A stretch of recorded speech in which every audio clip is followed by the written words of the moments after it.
Hello guys, welcome back to iDream media. ఈరోజు మనతో ఉన్నారు NISM అండ్ QPFP సర్టిఫైడ్ అయిన సాయిరామ్ గారు. సార్తో మాట్లాడదాం. ముఖ్యంగా మ్యూచువల్ ఫండ్స్ అనేవి చాలా మందికి ఇన్వెస్ట్మెంట్ పరంగా ముందు ఆప్షన్గా ఉంటుంటాయి, బట్ వీటిని ఎలా సెలెక్ట్ చేసుకోవాలనే విషయాలు తెలుసుకుందాం. Hi sir. Hi Virat. Sir, mutual funds అనేవి జనరల్గా ఎలా సెలెక్ట్ చేసుకోవాలి, ఎవరికి ఏది సూట్ అవుతుంది అనేది ఒక క్లారిటీ కావాల్సి ఉంది మన ఆడియన్స్కి. దానిపై మీ స్పందన. సో మనకి దాదాపు 45 అసెట్ మేనేజ్మెంట్ కంపెనీస్ ఉన్నాయి. ఓకే. సో ప్రతి మ్యూచువల్ ఫండ్ కంపెనీ మనకి ఫండ్స్ ఆఫర్ చేస్తూనే ఉంటాయి. సో మీరు అడిగిన క్వశ్చన్ చాలామంది ఈక్విటీ ఫండ్స్ చూస్తారు కాబట్టి నేను జస్ట్ ఈక్విటీకే కన్ఫైన్ అవుతాను. సో సెబీ క్లాసిఫికేషన్ ప్రకారం మనకి 10 టైప్స్ ఆఫ్ ఈక్విటీ ఫండ్స్ ఉన్నాయి. ఓకే. సో ఇవి కాక ఇండెక్స్ ఫండ్స్. ఇండెక్స్ ఫండ్స్ ఎన్నైనా వాళ్ళు రిలీజ్ చేయొచ్చు, ఒక ఇండిసెస్ ఉంటే చాలు. నెక్స్ట్ ETFs ఉన్నాయి. సో వీటిలో నుంచి వాళ్ళు ఫండ్స్ సెలెక్ట్ చేసుకోవాలి. ఇది చాలన్నట్టు దానికి మళ్ళీ డైరెక్ట్ రెగ్యులర్ ఉంటాయి, మళ్ళీ గ్రోత్, డివిడెండ్ ప్లాన్స్ ఉంటాయి. సో డివిడెండ్లో కూడా dividend reinvestment, dividend payout. Okay. ఒక ఫండ్లోనే 6 వేరియంట్స్ మనకు ఉంటాయి. సో ఇందులో మనకి సూటబుల్ అయ్యే ఫండ్ మనం సెలెక్ట్ చేసుకోవాలి. సో ఫస్ట్గా మనకి మన రిక్వైర్మెంట్ ఏంటో చూసుకుందాం. సో మన రిక్వైర్మెంట్ కనుక long term capital appreciation and మన హారిజన్ కూడా ఎక్కువ సంవత్సరాలు ఉన్నట్లయితే మనం ఈక్విటీ సెలెక్ట్ చేసుకోవచ్చు. సో ఈక్విటీ సెలెక్ట్ చేసుకున్న తర్వాత మనం అందులో ఫండ్ని సెలెక్ట్ చేసుకోవాలి. సాయిరామ్ గారు, మీరు చెప్పిన రకాలుగా చూసుకుంటే 45 AMC కంపెనీస్, మళ్ళీ అందులో 6 డిఫరెంట్ కైండ్ ఆఫ్ ఫండ్స్ అనేవి ఉన్నాయి కదా. టోటల్గా ఇంటూ 6 చేసుకున్నా కూడా ఇన్ని టైప్స్ ఆఫ్ ఫండ్స్ ఉన్నాయి కదా, అంటే అంత ఆప్షన్స్ ఉన్నాయి జనాలకి. అవును విరాట్, ఒక ఫండ్లోనే మనకి దాదాపు 45 into 6 200+ వేరియంట్స్ కనిపిస్తాయి. సో మన రిక్వైర్మెంట్స్ని అనలైజ్ చేసుకుంటూ మనం సెలెక్ట్ చేసుకోవచ్చు. సో మన గోల్ లాంగ్ టర్మ్ అయితే ఈక్విటీకి వెళ్ళాలి. అండ్ మనకి మధ్యలో ఏమన్నా ఇన్కమ్ అవసరమా? ఇన్కమ్ అవసరం అయితే డివిడెండ్ ప్లాన్కి వెళ్తాం. ఓకే. ఇన్కమ్ అవసరం లేదు అంటే కనుక గ్రోత్ ప్లాన్కి వెళ్తాం.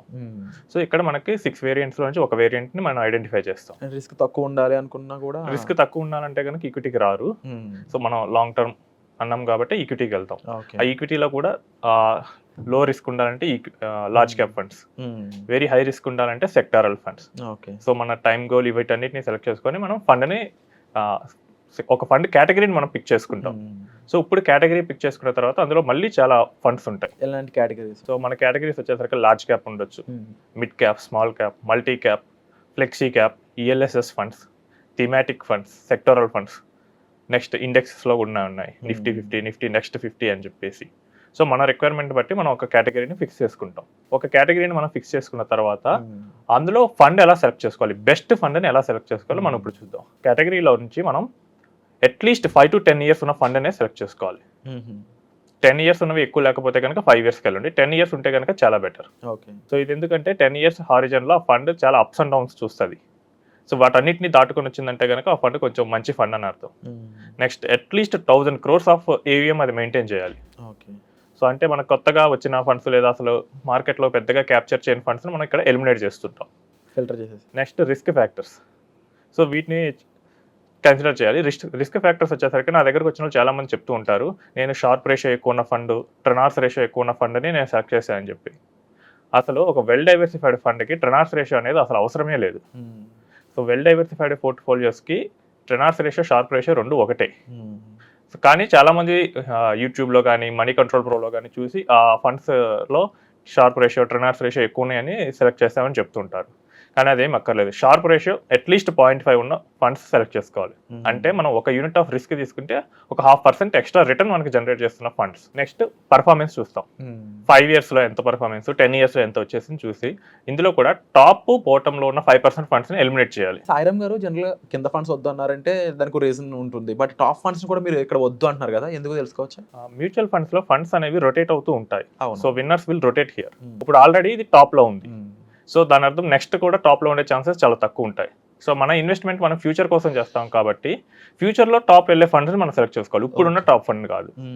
సో మనం అలా అందుకనే చెప్పి టాప్లో ఉన్న ఫండ్ని, బాటంలో ఉన్న ఫండ్స్ని తీసేస్తాం. బాటంకి వచ్చేసరికి ఇది మళ్ళీ ఎప్పుడు పెరుగుతో తెలియదు. పెరిగే ఛాన్స్ అయితే ఉంది, కానీ మనకి ఏంటంటే ఎమోషన్ డామినేట్ చేస్తుంది.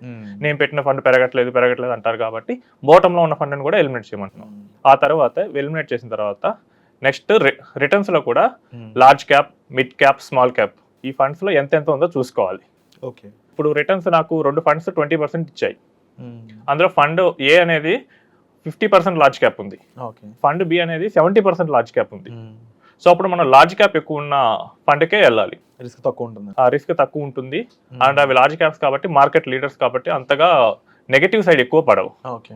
సో అందుకని మనం లార్జ్ క్యాప్ ఎక్కువ ఉన్న ఫండ్స్ సెలెక్ట్ చేసుకోవాలి. ఒకవేళ రిటర్న్ కనుక మనకి మిడ్ అండ్ స్మాల్ క్యాప్ వల్ల వస్తే కనుక దానికి వొలటాలిటీ కూడా ఎక్కువ ఉండొచ్చు మార్కెట్ కరెక్షన్లో.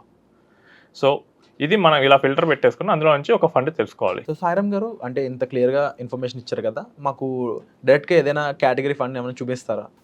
ఓకే విరాట్, నేను మీకు కాంట్రా కానీ వాల్యూ ఫండ్ కానీ చూపిస్తాను. ఓకే. ఇప్పుడు నేను మీకు స్క్రీన్ మీద చూపిస్తాను. ఇది మనం సాఫ్ట్వేర్ అనాలిసిస్ చేస్తాం స్టాక్ మార్కెట్, మ్యూచువల్ ఫండ్స్ వీటన్నిటి మీద. ఓకే. సో మనం ఇక్కడ కేటగిరీగా contra and value fund select చేసుకున్నాం. సో ఈ రెండే ఎందుకంటే ఇవి కొంచెం రిస్కీ ఫండ్స్, ఎక్కువ మంది పెట్టారని చెప్పేసి వీటిని సెలెక్ట్ చేసాము.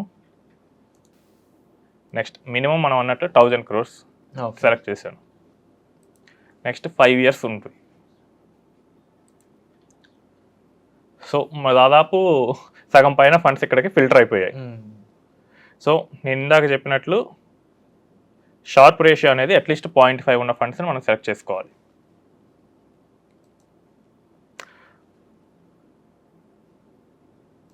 నెక్స్ట్ వచ్చేసరికి మన రిటర్న్స్లో కూడా టాప్ అండ్ బాటమ్ ఉన్న రిటర్న్స్ ఉన్న ఫండ్స్ని తీసేయాలి. సో ఇప్పుడు నేను అనుకున్న దాని ప్రకారం టాప్లో ఐసిఐసిఐ ఉంది, బాటంలో యూటీఐ ఉంది. ఓకే. సో వీటిని తీసేద్దాం. ఇక్కడ ఒక ఫండే తీసేయమంటున్నాం, మనకి ఫండ్స్ కానీ తక్కువ ఉన్నాయి కాబట్టి ఒకటి తీసేయమంటున్నాం. ఎక్కువ ఉంటే కనుక 2-3 తీసేసినా ఏం పర్వాలేదు. ఓకే. సో తీసేసిన తర్వాత మిగతావి చూడండి, 16 నుంచి 19 వరకు రేంజ్లో వ్యారీ అవుతూ ఉన్నాయి. ఇప్పుడు వీటిలో large cap, mid cap, small cap portfolio analysis చూద్దాం.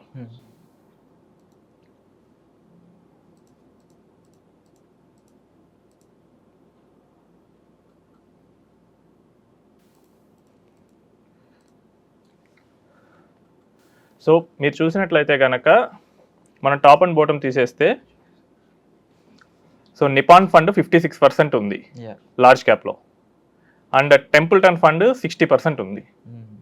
సో మనం ఈ మధ్యలో ఉన్న ఫండ్స్లో కూడా నిపాన్ కానీ టెంపుల్టన్ కానీ ఏదైనా సెలెక్ట్ చేసుకోవచ్చు. అంటే సాయిరామ్ గారు ఇప్పుడు మీరు చూపించారు కదా కంప్లీట్గా, ఈ ఫండ్స్ అనేవి ఎవ్రీ ఇయర్ ఇదే విధంగా ఉంటాయంటారా? సో ఫండ్స్ డేటా ఎలా మారుతుందో నేను చూపిస్తాను. ఇది ప్రెజెంట్ లేటెస్ట్ డేటా ప్రకారం ఉన్నది. 1 year బ్యాక్ వెళ్దాం. సో సేమ్ చూడండి, టాప్లో ఎస్బీఐ వచ్చింది. సో నేను ఎందుకు ఎస్బీఐ టాప్లో ఉన్న ఫండ్స్ ఎందుకు వద్దంటున్నాను, ఎందుకే సో నెక్స్ట్ టైం టాప్లో ఉండవు, అది కిందకి వెళ్ళిపోతాయి. ఛాన్సెస్ చాలా ఎక్కువ ఉన్నాయి కిందకి వెళ్ళడానికి. అప్పుడు ఏంటంటే మనం పడిపోయే ఫండ్లో పెడుతున్నట్లు అవుతుంది. సో అందుకని టాప్లో ఉన్న ఫండ్ జనరల్గా అవాయిడ్ చేయండి. కింద పెరగడానికి కూడా చాలా టైం పడుతుంది కాబట్టి అందుకని చెప్పి మనం మధ్యలోనే తీసుకుంటే, ఇక్కడ నిపాన్ మధ్యలోనే ఉంది, ఇందాక టెంపుల్టన్ కూడా మధ్యలోనే ఉంది. అంటే కన్సిస్టెన్సీ మనకు కావాలి. అవును, వండర్ఫుల్ ఇన్ఫర్మేషన్ సాయిరామ్ గారు. ముఖ్యంగా అసలు ఇప్పుడు వరకు మ్యూచువల్ ఫండ్స్ అనేవి పలానా ఫండ్ అని చెప్పడం తప్ప ఆ ఫండ్ని ఎలా చూస్ చేసుకోవాలి, అందులో కూడా ఎటువంటి అంశాలు చూస్తారో ఇప్పుడు వరకు ఎవరు చెప్పలేదు. అండ్ డెఫినెట్లీ మీరు మ్యూచువల్ ఫండ్స్ని చూస్ చేసుకోవాలి, మీకు ఏ ఫండ్ కరెక్ట్గా సూట్ అవుతుంది అని తెలుసుకోవాలనుకున్నట్లయితే డిస్ప్లే అవుతున్న నెంబర్స్ కాల్ చేసి సాయిరామ్ గారి యొక్క సజెషన్ తీసుకోవచ్చండి. అయితే వీడియోలో చెప్పిన ఇన్ఫర్మేషన్ అనేది అందరికీ సూట్ అవుతుందని చెప్పలేం, బట్ ఒక ప్రొసీజర్ అయితే ఇలా విధంగా ఉంటుందని మనకు చెప్పడం జరిగింది. But right now personal finance అనేది మీరు మేనేజ్ చేసుకోవాలనుకున్నప్పుడు మీ సిచ్యువేషన్స్కి, మీ పర్సనల్ ఫైనాన్స్ కెపాసిటీకి ఏది సూట్ అవుతుంది అనేది తెలుసుకోవాలనుకున్నట్లయితే మీరు డైరెక్ట్గా డిస్ప్లే అవుతున్న నెంబర్స్ కాల్ చేసి మీరు సాయిరామ్ గారి యొక్క పర్సనల్ అపాయింట్మెంట్స్ అనేవి బుక్ చేసుకోవచ్చు. Thank you so much sir. Thank you.